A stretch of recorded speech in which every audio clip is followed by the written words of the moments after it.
a really good time here until we entered the threshold of District 9. So District 9 is one of the first, to me, 5-star movies we've done in a long while. Like, to me, this movie is fucking perfect. I love every second of this movie. I remember seeing it in the theater the first time and just being fucking rocked by what Neill Blomkamp had figured out, right?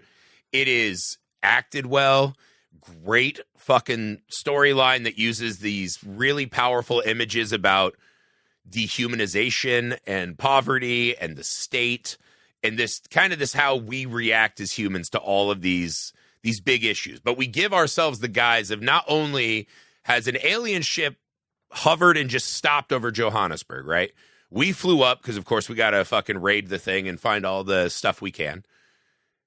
They bring these aliens down and essentially put them in a slum, right? They build a slum where these creatures live and all the wild human shit happens. To me, this is about as amazing a first 10 minutes of a movie as I've ever seen. And it's just one of those movies you keep waiting for, like, when is this going to, the wheels going to come off? And it just never does for me. I fucking love District 9 so much. I was ecstatic to re-experience it. Alex, opening thoughts on District 9.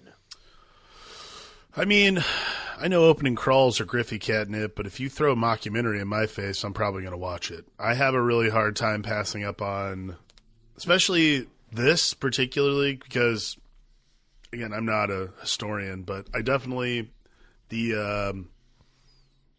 similarities to apartheid and all that stuff is still really, unfortunately, still really relevant and prevalent in our world. So I actually found it really fascinating because Neill Blomkamp does such a good job of blending alternate history with real history.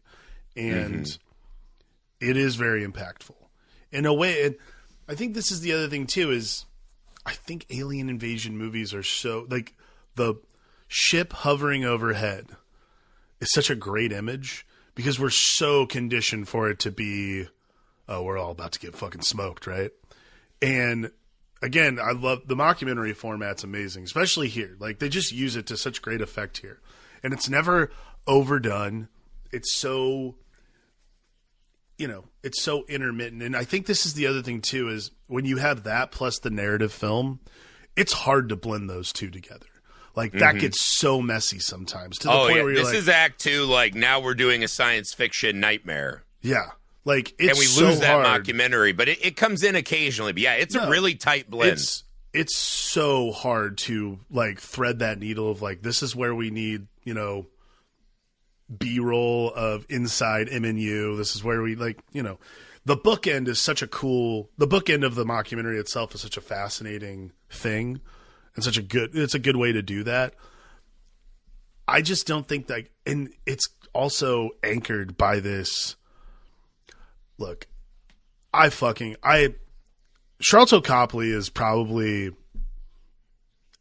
he's just one of the greatest actors. I really do. He can do anything. I know that he doesn't get cast a lot and stuff, but he really Well, his new movie, Desert Warriors, on track to be one of the biggest bombs we've had in famously recent one of the biggest bombs. But this was the first time anyone saw him in anything, and the next time anyone saw him in anything was and I, by the way, I unabashedly love that A-Team movie that came out. Yeah, he's so good. He's such a good actor, and here particularly, you could probably let the story mechanics and the makeup kind of take over your performance. He's so human throughout. He feels so. It feels so. It's not even you could make this sort of, oh, he's turning into something else, so therefore he's going to stop acting human. It's or at least stop acting just he has a heart. Yeah, it's the Fly, right? He starts being a part of insect politics. Right, and he's just that. But I think what's interesting too about this is because we have this framework of, oh, so they showed up in 1982, and when they showed up, the ship was fucked up. They didn't know what they were we didn't know what was going on. Granted, this is also state television kind of, so there's a level of that too. Yeah. So you don't know what the truth is, but essentially the prawns, as they call them, the prawns get put into this, essentially just, it's like a giant camp of trash, which is pretty similar to what happened during apartheid. But there's something so realistically, there's something so relatable about everything that happens in this movie. It just feels real. There's something so it feels so real and lived in. The real of it is so intense that what are you gonna say? There's just the real of it is so real. You viscerally feel everything that everyone is going through, even the stuff that's fantastical. The things that make no sense make sense. There's never a time that you don't feel like you're in the movie. That world is the world of real in District 9. Movies hope, especially science fiction movies. Science fiction movies hope to get you there. There's something so real about the lived-in world of District 9. It's untouched in that way. Yeah, it really is. And I think, again, that the opening being a mockumentary helps breathe this kind of authenticity into it, right? Because as you're blending the creatures and this and that, that's a thing that can go wrong in a lot of movies, right? Fast. It feels so real seamlessly. Fast. And again, I think what's fascinating, because the one you have to give the movie is it feels like they're telling us the humans would have just slaughtered these things. Sure. And that we would be more warlike and angry right away. But the movie does this really good job of how they almost become like a cottage industry, right? Where we see that criminal elements move in and there's alien prostitution and they're trying to eat them to see if they have powers. They're selling cat food to them. There's all of these things. And then there's kind of the political machinations of do they want to be seen as having slaughtered all these creatures in case that leads to more trouble? We're also looting their guns and their technology because MNU is really a weapons manufacturer more than they are this kind of UN model. Yeah. And so they do just enough that I believed that we could have just made this camp for them and not just slaughtered them all. And then they're reproducing, and the movie does such a great job when they go in, because essentially they're we have to do this kind of fictional whitewashing of we'll get them to sign eviction notices, and then we're going to move them out into the middle of nowhere so they're not by people. People are starting to get restless that they're just here, and they're what they're multiplying, claiming and is they're having they're claiming is District 10 is District 10 is it's an upgraded version of what District 9 is, which is bullshit. Yeah. Which will just become exactly it's the just same another thing with refugee no camp. Yeah, exactly. Yeah, but they do a good job of making you believe, okay, we would probably treat aliens this way.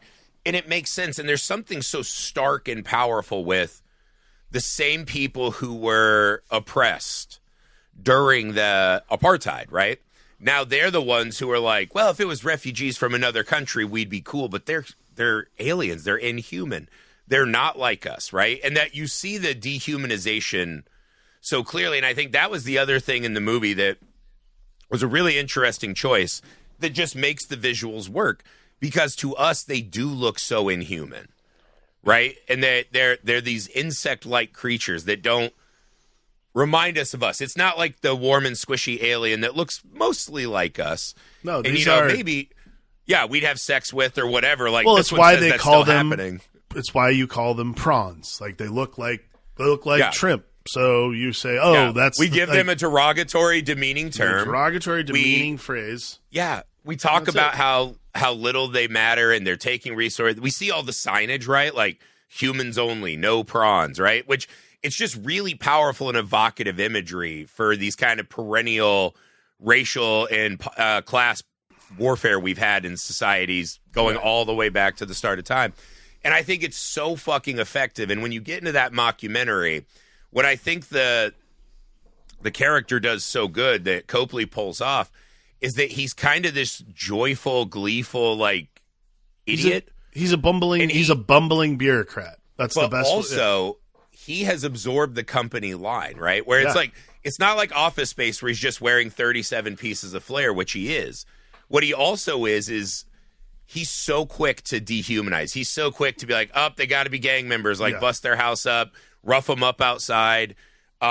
He's got a disgusting base level. Well, it's it's racism. Well, right? It's institutional racism. It's also it's that entrenched bureaucrat thing of somebody has been given some because the idea is his father his father-in-law essentially is like a big MNU guy. So he's been giving a shot to get this. Like, this is like the most bureaucratic bullshit thing ever, is like, hey, you're going to serve eviction notices to a bunch of people who live in, refugee camp. That's like, that's insane. So, but it is like the most like, hey, if you carry this out, I'll give you another go. And also, again, just the immediate imagery of this kind of like bumbling Michael Scott bureaucrat. Well, it's like, but we're also sending in the guys with the big guns. Like, we immediately see violence erupt. We see prawns get shot. We see fights with soldiers. Like, don't you think the too? teeth Is like, are never that hidden. It's a level of I think the other thing too is it starts with beyond like the institutionality of Wickus.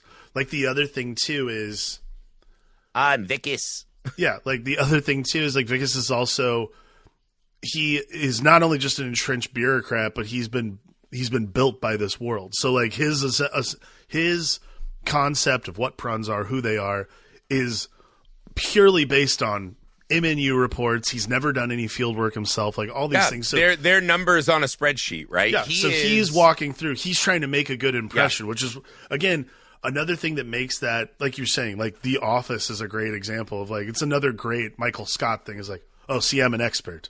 See, look at me being an expert. Look, see, yes, see, I hear this, there's a lot of this like sort of like play it up to the camera thing that ends up being he's trash. Making his own myth, right? Because he's doing the like, absolutely. I'm a cool guy. I'm in charge of the Cowboys. The military is like, fuck off. There's like 5 scenes of him when something not cool happens to him where he like rushes the camera. He's like, stop filming me. Yeah. And then it comes back. He's like, do I look cool again? And he'll start over.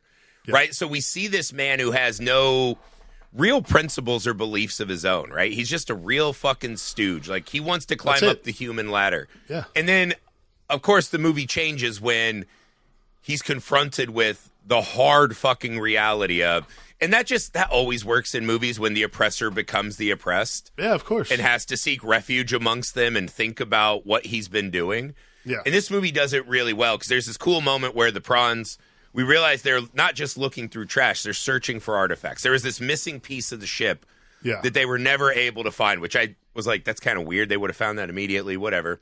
It's in an underground bunker.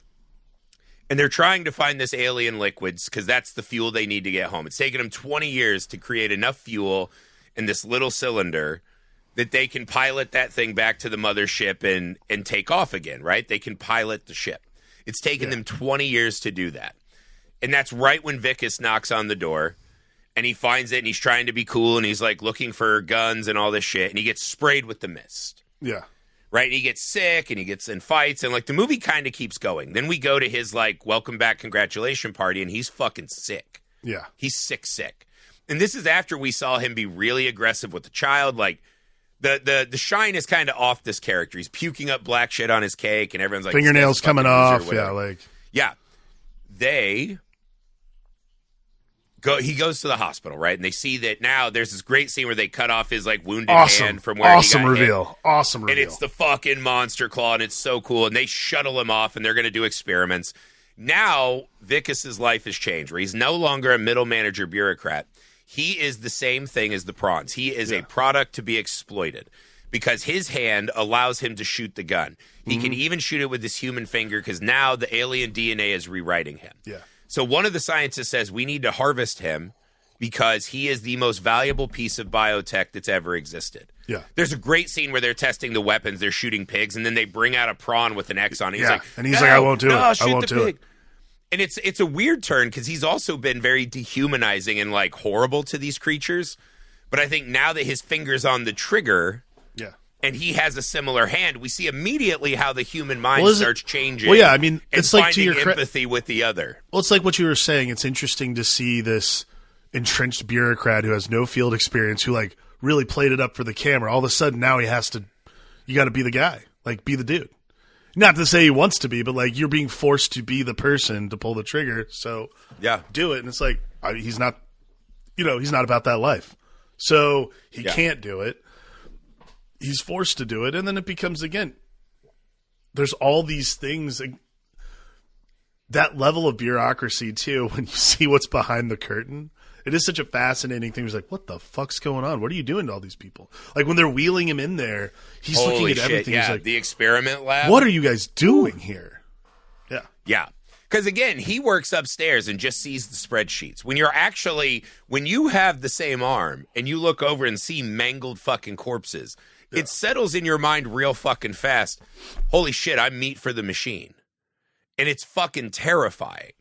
Mm-hmm. Right? Like it's really fucking intense and scary. And it's one of those, it's just a sad truth of the world is that how easily we look at people from other cultures or races or class is something separate from us. And even people who recognize their humanity in this and that, there is just like a built-in like fear of the others. Yeah. Somewhere in our genetic code. And societally, that's manifested in horrifying moments throughout all of history, right? Yeah. And this movie just slams that train home, right? Like, what if all of this shit, like, you have to fucking live now in the shoe, right? Like, it's weirdly, it's like an episode of, what was that, like, Hidden CEO or whatever that show was? Undercover Boss. Yeah. Where he goes in and he's like, I didn't realize the guy working the fry cooker had to have 3 jobs and has no cars and has 4 kids and can't have like the American dream at my own company. And it's like, really? You never fucking knew that. You never knew that until you had to go fucking work a shift on the fryer. And yeah, it's sad, but like the only way he starts to gain some empathy is through being victimized, right? And we even see one of my favorite scenes in the movie is when they finally go down and see the spaceship. Yeah. Because he runs back to the guy who he was terrorizing, right? Yeah. And he's like, I got to hide. They're going to kill me. He breaks out of the lab and shit because now he's stronger. And he hides in District 9, the only place he can fucking hide. And he goes back to the house where he was terrorizing the child and the scientist prawn, right? And they're down in the ship, and the little baby prawn's like kind of all over him. And he's like, what's going on with this kid? And he's like, oh, he likes you. And the kid holds up his hand by his hand and just goes, oh, you're like me. And he goes, fuck no. He's like, I'm not anything like you. Yeah. And I was like, you still see that even in his bottom moments, those fucking old hatred and like lies still fucking really take root in the human heart. Well, and yeah, I mean, it's the sociopolitical stuff aside, like it is a fascinating sort of like thought experiment. Like if you were, again, if you're a white person and you're the oppressed, it is it's like you've never dealt with it. You've never had to sit there and be someone who's been marginalized. So beyond just like it's an alien, the other part of it, this is why it works so well, honestly. Like the sociopolitical ramifications of it and the concept of, oh, I have never had to be an oppressed person, so now I'm actually dealing with what it's like to not only be oppressed, but having known that I've been the oppressor. Like there's this whole other, the psychology of it makes Vicus's whole journey so much more fascinating and worth watching. Because again, I think this is the other thing too. The mockumentary format when it starts is like, it's so good. Like it feels real. Mm-hmm. And as soon as you get into District 9, when it becomes like a movie. You almost wish they had kept it the whole time. Kind of. But I think they made the right mix because, like, how too. Would you do that found footagey thing? No. Yeah. So it's great. It's a perfect blend. Here's an example, right? They blend in some CC footage, right? Yep. He breaks out of this lab. He knows he's part prawn. He knows they're coming for him. He literally fights his way out. What's the first thing he does? He goes to a restaurant that he likes, and he's like, hey, give me this. And they see him on the news, and they fucking have photoshopped him butt-fucking a prawn. Butt-fucking a prawn, yeah. On the news, which is great. It's like, he might be infected from prolonged sex with aliens. And it's fucking hilarious. And everyone sees him and starts freaking out and running. And he's like, I've got good money. This hand is fine. And he just wants his food. It still hasn't dawned on him that he'll be treated differently. That he is now the other that society doesn't want. And, like, I think that... Because that's the thing. He remains cowardly and self-serving until the very last bit of the film. Very, very end. And I think even that, though, it's not one of those like, oh, he had a hallelujah moment. I think it's one of those he's like, it's still my only shot. I got to get that guy out of here. Yeah. Like, because there's just his horrible decisions life. he makes. Like, he's a really fucking scummy guy. He's a selfish person. I think like this is the kind of crazy thing about Vicus's journey is he remains selfish till the bitter end, until he sees what that does. Like, that until he sees Christopher Johnson's character, like, the selflessness that you take to save everybody. Like, you'll risk everything to save everyone, including your own child. And I think that's the kind of thing, like, it's one of the few times, like, that's sort of the validation you want for a character. It's one of the few times, like, it happens instantaneously and you're like, okay, cool, I like this. But I think that's because he's been such a shit the entire movie. Like, he gets back to the ship after and he, like, knocks out Christopher Johnson. He's like, oh, yeah, it's going to take me 3 years to fix you. He goes, what the fuck, man? I did not agree to that. That scene is wild. Because they go back to the lab, right? They got to retrieve they got to get the fuel. Fucking oil or whatever, right? Yeah. And there's a scene where, like, they run in and the prawn has to look at what they've done to his people. Yeah. And he's taking it in, like, as a gunfight's ensuing. They've blasted their way into this building and shots are being fired around him and he's just frozen at the barbarity of it. Right? And it's one of those, like, what they're doing in District 9 is bad, but this is, like, a whole other Holocaust he did not imagine. And so he's, like, stunned in the middle of a fight. And, you know, Vicus is like, hey, come on, you got to help me. Ah. And he's like, I know it's bad. I didn't know they were doing this. I swear I didn't know. And you're like, you think that's the moment where, like, it would click for him. And all of a sudden he'd be like, wow, this guy's my road dog. He helped me get out of this. Yeah, I know. It's cool. He goes back and, the alien's just like, hey, man, I got to get back and save my people. That's going to be 3 years. I cannot let my people be your fucking science experiments, right? Yeah. And you're like, Vicus will understand now. They're bonded. They've had this soldier. He fucking thumps him, jumps in the ship, and is essentially like, I'll abduct the kid, and what? He's going to work the technology to save it? He doesn't think. He's so fucking scared and selfish, and he wants to get back to his wife. He's willing to leave that prawn up there to die as the soldiers are beating him, abduct his child. Like, who knows? Once that ship moves, is there anyone on Earth who thinks that, what are the two options? We're going to start treating them nice, so when they return, we'll be like, no, that was just one group. We solved that. Look at them. They're living in apartments now. It's great. Or we're going to start mass exterminating these things. Vicus knows that. He doesn't give a shit. He's a scared, small, tiny man. And it just, it goes bananas at the end. Like, it really unleashes all the action that you would expect from this big premise, but it never fucking fails to, like, hit those very truthful human notes. It never stops being about the journey of humbling someone in the face of something, like, in the face of geopolitics and the terror that they've inflicted. It never stops being about humbling someone to understand another side of their nature, like another side of the world another side of the universe that they would never even think of. Like, I think that is what makes it a 5-star movie a lot of the time. And I think, this is why it got nominated for Best Picture, all kinds of things, because again, not only is it great movies like this, not only do they reflect our own society, sometimes unfortunately, like in this case, but, again, it's like the cracked mirror thing we always talk about. Like, you hold up a cracked mirror to society, you're like, oh, maybe that is something. But, like, it's not even, it makes me think, it's also about the human condition. It's about the human experience, and that it's not human. Everything like that is universal. That feeling of kinship and love that you have for the people around you, like, if you value those people, you will do anything to help them. And I think that's, like, kind of the thing is, like, that never goes away. That is a universal constant, is I have to save someone that I value. I have to save people that I value. Like, I can help people. If I can help people, I have the right. I have not just the right to do it. I have the duty. I am tasked with helping those people. And I think that is what makes, that is what makes, I think, what's interesting about, like, the Christopher Johnson character is that's what makes him such a great character. Because again, every other thing in this movie is so nuanced. You would expect a fully CGI, insectoid looking character to just sort of, like, be a one note, like, they're the method with which we get through Vicus's story. Yeah. But it's or not they'll even become close. Like mindless monsters, right? They're worker like insects. But all throughout you see, like, the way they dress, right? Like, the aliens have flavor and personality too. Because we're following the oppressor, we don't spend as much time with them, and the movie starts to shift that at the end. Because we're watching... Like here's a great bit, right? When the warlord of the slum catches him, and he's like, I fucking knew it. How'd you do it? And he's like, he doesn't want to talk. He just wants guns so he can go do his run. And the guy's like, hold him down. I want his arm. I'm going to fucking eat his arm. Because there's a whole subgroup of people who are also at the bottom of the socioeconomic ladder.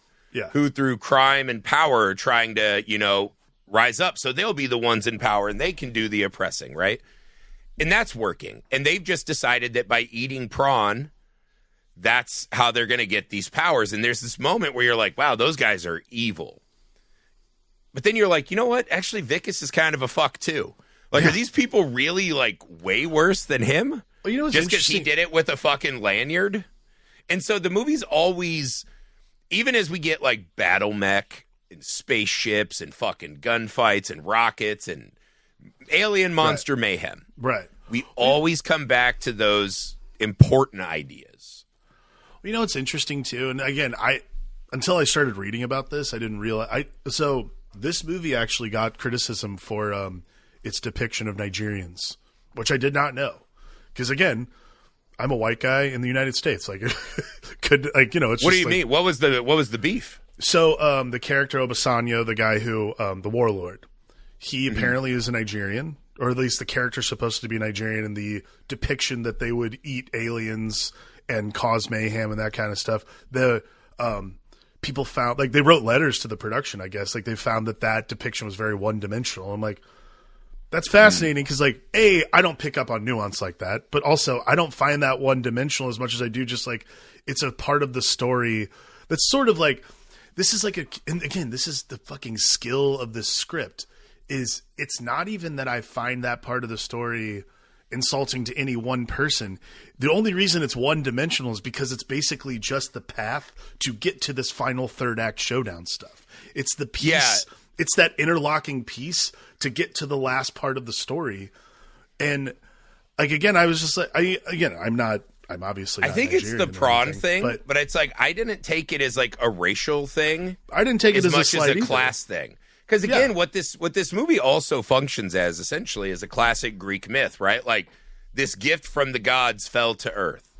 And there are men on earth that think if they wield the power of these gods, they'll be gods themselves. Yeah. So I took it much more as this guy who's been down and out. He's in a wheelchair. Like, yeah, that's what I thought. He's running things through this hard, like, to me, it's The Sopranos. It's people at the bottom who fight their way up. I always assumed it was about the power you could imbue with yourself with otherworldly, If he had the power, then all of a sudden he becomes the government and the institution, and he makes the rules, right? So I always took it much more as that, other than like. But again, the reason I bring this up, because again, I think all the critiques are like of humanity en masse. Yeah, yeah. Like, if this took place in the South, I wouldn't be shocked to see white people eating the same thing. Wherever you put this ship, someone's going to be like, how do I get those alien superpowers? Right. And I mean, like, I think this is what I think speaks to why this movie is so relevant and wonderful and just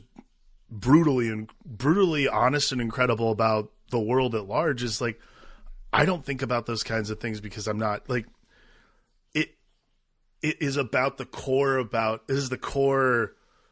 just universal nature of all of us. I think that's what the movie speaks to more than anything. Yeah.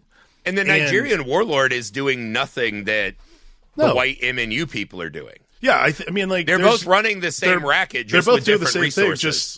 One's got a giant tower and the other one lives in District 9. Like, there's no difference there for me. Like, I think, again, weirdly, it's like the white people represent the science and institutions, and they represent more of the, like, mysticism. I guess the mysticism is probably the hang-up. Maybe, but, like, isn't it kind of fascinating, again, like, you and I are two people born and bred in America. We don't even think about it that way. Like, we're not even on that plane. Like, that's how worldly this movie is. That's the trick of the movie, right? They talk about how, and I remember this was one of the things when you read about, like, post-Civil War. Yeah, yeah. One of the things that people were worried about, right, is that once black people are free and like the rest of us, right, it makes all those poor white people be like, hey, maybe I'm getting a fucking raw deal, right? And so part of the strategy of these Southern, people in charge was we have to keep dehumanizing them and letting the low-class white people know that they're still better than someone. Yeah. Otherwise, we'll have to do better by them, and our margins get smaller and smaller. It's really fucking insidious. Yeah. But the movie kind of trains us early. And again, I think the design of the creatures is integral in that we see them as less than human. We see them as other bugs, gross. Biologically, we're not similar enough, right? It's not an adorable alien. Yeah. And so I think our brain immediately, what the movie's doing is attacking our own It's our own biases towards species, which is fascinating because, again, like, that's what's so cool is by the end of the movie, you're not even, like, again, I would never know the nuance between, I would never know the nuance of a Nigerian warlord versus another warlord at this point. Don't know the socioeconomic. Don't know anything about that. Any of that shit. Yeah. What I do know though is like I know the difference between a bug and a human. So it is a fascinating thing. Like it is. You're right. It's like a cool built-in prejudice that we already have for like, oh yeah, bugs. Oh, they look like it is a fascinating thing. It goes right into that thing where all the people are like, ew. I don't have any prejudices. I would never do that. I'm a good liberal man. And it's like, nah, there's still that nasty human shit in there. Right? There's still that nasty, like when we get mad and hatred bubbles. It's like species. The human mind just does gross, awful things, right? Yeah. Like it's in there. And I think that's another one of those. It uncomfortably makes the audience go through the same journey as Vicus, right? Not just running with him, but being like fuck, do I do that to people in my life? Are there people who could use help in my own local community that I'm just like, ew, that's a gross part of town. Don't go over there. Right. Well, it's like that fear of the other that is instilled in every human being on this planet. Like the fear of the other. It's just there. It is like you see a spider crawling up like, scary. Like it is a fear of another. Not other people, just like fear of other. Extrapolate that up, right? Like there was a philosopher, I can't remember who said it, but he's like, if you kill a butterfly, you're a monster. If you kill a fly, you're a hero. Yeah. And that morality has aesthetics sometimes, right? And this movie captures that really well. But you can take that like we're afraid of inhuman things, right? Mm-hmm. Okay. What happens when in politics, like, I don't know, right now in this moment, both sides are talking about their opponents as their inhuman monsters who want to destroy America or the world, or those are bad terrorist people. Like, the way we label and just make another group inhuman to us so that whatever we do to them becomes okay and justified. Because we're not doing it to other people. We're doing it to terrorists and monsters and threats, right? Like, there's a lot of that in the world. So the movie, by building its aliens to do that, is tapping into that on a level that maybe we, the audience, don't want to admit. Oh, no, I agree. That we have to look in the fucking mirror, Again, I think it's the stages you have to go through in this movie to get over your fear of the other. That, like, what you realize, and the thing that I remember seeing this in the theater, this is the thing I just fucking loved, was once you meet Christopher Johnson and CJ and like Vicus meets these people, and granted, again, it takes Vicus a while to get there, but the rest of us are like, everyone's going through this. Everyone's going through something. You have got to realize that the universe is not as big as you. It's bigger than all of us combined for infinity. So to just like assume that your problem is the one that's like bigger than anyone else's is not just like selfish, but also could be deadly in a lot of cases, especially in the case of District 9 a lot of the time. I think that the audience going through like that, like you were saying, overcoming that fear of the other is probably the greatest weapon this movie has going for it, especially going into the ending. Like, I don't think I've seen a better paced like sci-fi ending. Like, and I'm talking right before we get back to the bookend mockumentary stuff. That moment between him and that fucking like just that fucking manosphere guy, where he's soldier. Like, this is what you become. This is what they after. Like that whole thing. There's something so the brutality, not of him getting like torn apart because you're like, oh, finally that guy's gone, but the brutality of him just like deciding like right there, everyone who's not me is less. Oh, dude, when he's beating up. Dude, what the fuck, prawn man? In his house, he literally has his boot on his throat, right? Powerful imagery. Yep. Gun on him, and he goes, I can't believe I get paid to do this. You're just like his those hate, people... his hate is such that he's insinuating I would do this just because I enjoy it, right? And those are like, the kinds it's of fucking it's the swing of the pendulum back the other way of like this is someone who not just like relishes in the fear of the other, but like loves it. Yeah, like and loves... Vicus was the guy running with them, right? Yeah, and again he's a scumbag, and the ship gets shot down, and he rolls out on his own. He doesn't protect the kid. Yeah, the guys grab him. He's gonna get eaten again until the fucking mech activates. He's still running and a coward. Yeah. Until the very fucking end when he finally comes back. And again, they don't play it as like a hallelujah, this guy's seen the light. No. He's like, I'm out of options here. It's still self-serving. And until he's still kind of fighting and running and like, maybe I'll get out until the mech's like being blown apart. Yeah. And then he does he's like, go save your kid. Make sure this wasn't for nothing. And I love that it's not like he's finally a hero. He's just a guy who's out of options. He's out of options, but he wants it to matter. Like he wants the lack of options to matter. He's trying to be a good guy at the end, even though it's still kind of fake. Yeah. And it's fucking rad, dude. And the transformation makeup is fucking rad. So cool. Holy shit. But until he catches that, by the way, what an in-theater moment when he caught that missile. Yeah. And we're all like, yeah. Dude, it's so rad. It's so fucking rad. That, I remember like watching the trailer for this. The eye always fucking gets me. I'm just like, that is one of the coolest, CGI image moments I've ever seen in a movie. Just like, wow. Like, that is a man with two halves who's becoming the other one. That is like, and that, again, Sharlto Copley's face is just he's just such a good actor. He's like that, like watching the ship go away is like, it's like, this is the face of someone who finally, after so long, finally did the right thing.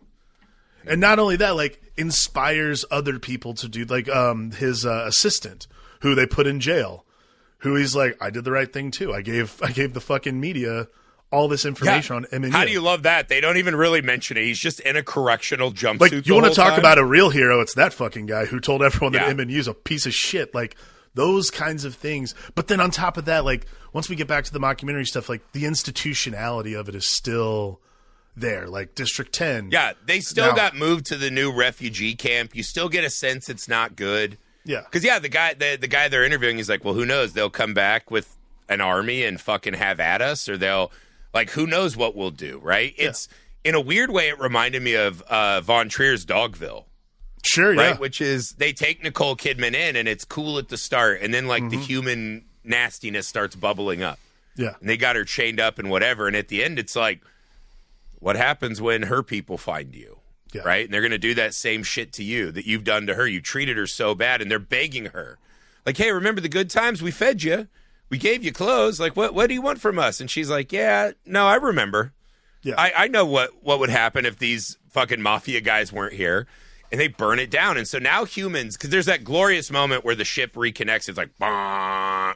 Awesome. And all the windows break out and it starts slowly moving. And it's one of those, it's like a gong where now everyone here is like, oh, this has just become a fact of life. And we've let this get really fucking bad. Yeah. And it's this gong that like now all the humans hear it and they go, oh, shit. Oh, shit. Did we fuck up? Did we fuck up? Are we about to get ID forward? Like, did we fuck up? Yeah. And it's great. And again, just like to me, all the images just work and they reinforce the social symbolisms and the human moments are fucking powerful. And it's visceral and it looks fucking great. It's intense. It's like you're living in that fucking District 9 camp. Mm-hmm. It's just a movie that like I remember seeing it and I was like, oh, that'll be all right. And like it blew my fucking mind leaving the theater. I was just like, holy shit. It's just a movie that hits. It's a movie that fires on all cylinders the entire time. Like, even when it lets up, it's not letting up because that fucking like that emotional just like grind you're constantly having. Because like, again, you're not supposed to sympathize with Vicus at all. Like the entire movie is not built for you to sympathize with this guy. But when he's in that, when he's in the shack, like looking at what he's becoming. There's like a level to it where you're like, fuck, dude, what is going through this guy's mind? Like, dude, when he tries to axe his own oh arm my off, God, yeah.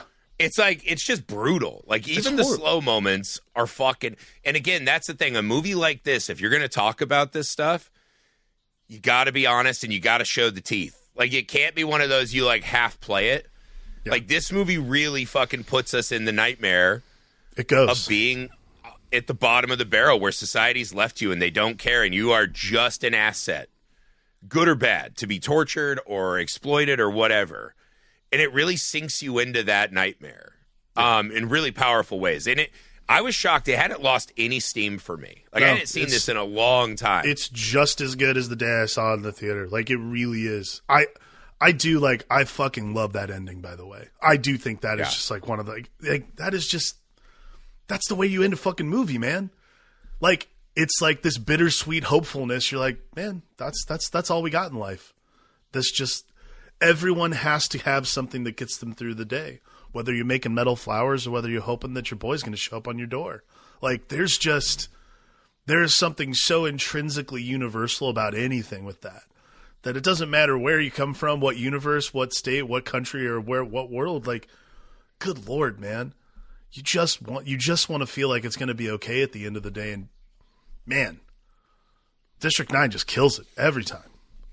Yeah. Yeah, it's good. It doesn't take much to really upset these, like, uneasy fucking unfair things in society, man. No, it really doesn't. Alex, what's the most messed up moment in District 9? Man. I think I'm going to go with when they have him chained up and he has to shoot the prawn. Like, there's something about that that's, like, it's viscerally brutal to just, like, because he's like, and then because he's shouting, I'm not going to shoot that fucking prawn, man. And then, like, quietly saying, I'm not going to do it, sir. No, I will not, sir. Like, that, like, protest, and finally he gets shocked into doing it. You're just like... Yeah, they tase his arm so he has to pull the trigger. Like, it's just... It's... I mean, come on. Like, that's brutality. Yeah. That's brutality at its truest, which is... Yeah, not and only... it's also scary because you're like, is Vicus doing this as, like, a performative act of goodness? Or is, like, he actually, for the first time, like, recognizing the prawn as another life that's about to get obliterated? It's the subjugation of it. It's the secrecy of it. Like, everything about that scene is so fucking wrong. Including that, like, the misgiving you have about Vicus's thought process of the whole thing. Like, is it performative? Because, again, you're right. He's not a noble character until literally the last possible second of the movie. The next thing we see is him in the fucking slaughterhouse lab. In the building he's been working. That moment really hammers home the nightmare of this scenario. There's just something so intensely awesome about, and I love movies about, like, the gray area of life, man. There can't just be heroes and villains. Like, heroes have got to have a little dirt on them. I'm sorry. We just don't live in a world with, like, A+ heroes anymore. So, I don't know. What about you? What do you got? I think if I had to pick the most messed up moment in District 9, I think I'm taking the part, because we think now we're on, like, the hero's journey part of the movie, where it's like, all right, Vicus has found a companion. He's feeling like this guy's his friend now. Like, he sees what the prawns have gone through, and he's going to be a better person for it, and, like, we're going to cheer him to the end. Yeah. They get back to the house, and the alien's like, hey, man, I got to save my people first. I can't let them be science experiments. It's going to be 3 years. And Vicus goes, 3 years! He's, like, fucking furious. He goes, hi, Christopher. And he turns around and he fucking brains this guy. Yeah. Knocks him out. Gets in the ship with the prawn's kid. Doesn't even let the baby prawn out to go to his father. The whole time he's trying to start the ship up, he's kind of lying to the kid. Your dad has to take care of a few things. They hear the dad getting beaten to death. He's unwilling to help him. So even, like, late into the movie, 85% into the runtime, Vicus is still this selfish, scared, terrible little man. And I think that is important, right? I do think you can't have this guy just immediately, like, the hand becomes Excalibur and now he's a fucking... Yeah. He's the best among us, right? Mm-hmm. He still is carrying his prejudices, right? In that same spaceship, when the little prawn is like, oh, you're like me now. And he finds a bonding moment. He goes, I'm not anything like you. He still is a fucking piece of shit character. Well, like, in the hands, I'll say this, in the hands of, like, lesser filmmakers, particularly probably an American filmmaker. In the hands of a lesser filmmaker, this becomes like a white savior scenario so fast. And I'm always overjoyed that that's not ever again. That's never been the direction this movie takes. Like this movie also dodges the nobility to the people who are suffering and being oppressed. Like, what noble, sage-like, wise people they are. This is just like, this fucking sucks. It's terrible. It's this evil. Sucks. It's not unabashedly monstrous. Like, again, it would also be in like a lesser filmmaker's hands, like turning in that fucking MNU goon at the end of the movie. Like, we brought him to justice. Like, no, fuck this guy. They tore him apart, and that's the end of it. Like, that's like, justice. There's no justice. Whistleblowers are going to jail. They still got moved to the refugee camp in the middle of the fucking desert. All the bad stuff's still going to happen. Like, but that's how the world works, right? Like, an atrocity happens, and we as humanity pause and are like, can't let that happen again. But look at our history. It happens again and again and again. And we go through these cycles where everyone goes, all right, let's chill now. We rebuild and things get a little better.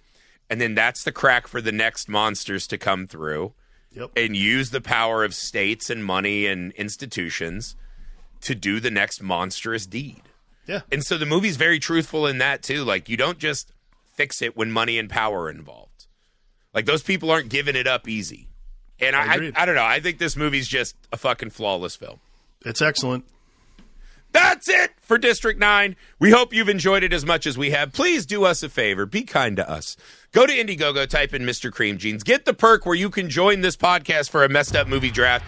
Help us get our movie out into the world. Go to the Messed Up Movies Podcast Patreon page, the best way to support this show. Tons of awesome exclusives over there. Help out our new Tales from the Crypt podcast. You can find it on Misfit Parade's YouTube channel. Subscribe there.